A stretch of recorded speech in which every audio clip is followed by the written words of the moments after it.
Hello అండి, అందరికీ good morning. Early morning video తీసానమాట. పిచ్చుకల సౌండ్ వస్తూ బాగుంటుంది, కానీ సౌండ్ వీడియోలో రాలేదు. పొద్దున్నే మా నాన్న అయితే ఫ్లవర్స్ తీసుకొచ్చి ఇచ్చాడు. కలర్స్ ఫ్లవర్స్ తెస్తాడండి. ఇంకా మందారాలు అవి కూడా తీసుకొచ్చాడు. ఎల్లో మందారం అయితే రెక్క మందారం చాలా బాగుంది. వాటర్లో వేసి పెట్టామా విడులుకుంటుంది, తర్వాత దేవుడికి పెట్టుకో అన్నారు. ఇంకా కొంచెం సేపు వాటర్లో వేసి పెడదామని చెప్పి ఇక్కడ అయితే నేను నీళ్ళు కాసుకుంటున్నాను. దీని నిండా కంపల్సరీ తాగుదామని చెప్పేసి ఈ మధ్య తాగుతున్నాను వాటర్.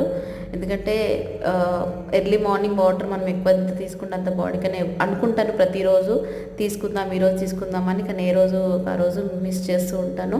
ఇక్కడైతే బిందెలు నాలంటే తప్ప మీరు అస్సలు చేయకండి. నేను చేస్తాను ఓవర్ కాన్ఫిడెన్స్తో. వాటర్ బాగా వచ్చేస్తుంది కదని చెప్పేసి మొత్తం బిందెలన్నీ ఖాళీ చేసి కడిగి పెట్టుకున్నాను. అక్కడేమో వెయిట్ చేస్తున్నాను, వాటర్ అయితే రావట్లేదు. ముగ్గు పెట్టేశాను, ఇంకంతా ఇల్లు వాకిలంతా క్లీన్ చేసేసుకున్నాను.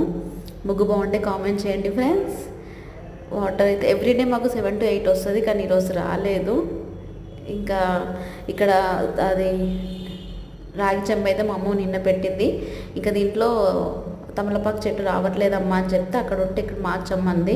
ఇక్కడ దేవుడి కోసం పాలు కాసాను, ఆవు పాలు అండ్ పులిహోర చేద్దాము నైవేద్యం. కానీ నిన్న పెడదాం అనుకున్నాం, కానీ సంకటహార చతుర్దశి నాడు చేయలేదు. అందుకని చెప్పేసి ఇంకా నాకు పెట్టాలనిపించింది పులిహోర నైవేద్యంగా.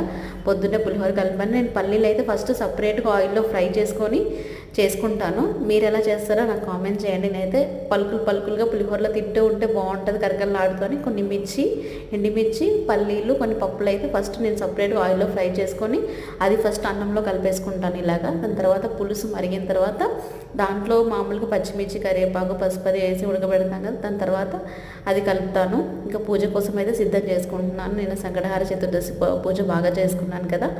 వినాయకుడిని తీసి ఇంకా లోపల మందిరంలో కూర్చోబెట్టేయాలి. మళ్ళీ ఇక్కడైతే ఫ్లవర్స్ అవన్నీ కూడా సిద్ధం చేసుకొని కూర్చున్నాను. మాకు అన్నయ్యకి కూడా లేపాను, రెడీ అయిపోయాడు. వాడు నేను కలిసి పూజ చేసుకుందామని చెప్పేసి ఇద్దరం కూర్చున్నాము. పులిహోర కూడా రెడీ చేసేసుకున్నాను. పిల్లలు కూడా మనం ఇలాంటి అలవాట్లు చేస్తూ ఉంటే చాలా బాగుంటుందండి. మనం ఏం చేస్తూ ఉంటే అంటే పూజ విషయంలో పిల్లల్ని కూడా పొద్దున్నే దండం పెట్టుకొని స్కూల్కి పంపించడం అట్లాంటివి జరుగుతూ ఉంటే బాగుంటుందని నేను అనుకుంటాను. ఇంకా మా అమ్మ వాళ్ళ ఇంటికి అయితే వచ్చాను. పులిహోర తీసుకొని మా అబ్బాయిని స్కూల్కి పంపించేసి వస్తే మా వాళ్ళు బయట నుంచి ఆర్డర్ పెట్టుకున్న టిఫిన్. మా చెల్లెలేమో ఇడ్లీ తిను అంటే ఇడ్లీ వద్దన్నాను. పులిహోర బాగా తినేసి వచ్చాను నేను అంటే, మా అమ్మ టేస్ట్ చూడమ్మా దోశ బాగుందని ఇచ్చింది. దోశ అయితే బాగుంది. కొంచెం తిన్నాను, ఇంకా తినాలనిపించి ఇంకొంచెం తీసుకొని కొంచెం పెట్టమ్మా అని చెప్పేసి తిన్నాను. నెయ్యి దోశ అనమాట, బాగుంటుంది కదా ఫ్రెండ్స్. బయట నుంచి ఎంత ఇంట్లో చేసుకుంటే బయట ఫుడ్ అయితే అందరికీ నచ్చుద్ది. ఇంకా మా అమ్మ వాళ్ళ ఇంట్లో ఉంటాయండి చిలుకలు.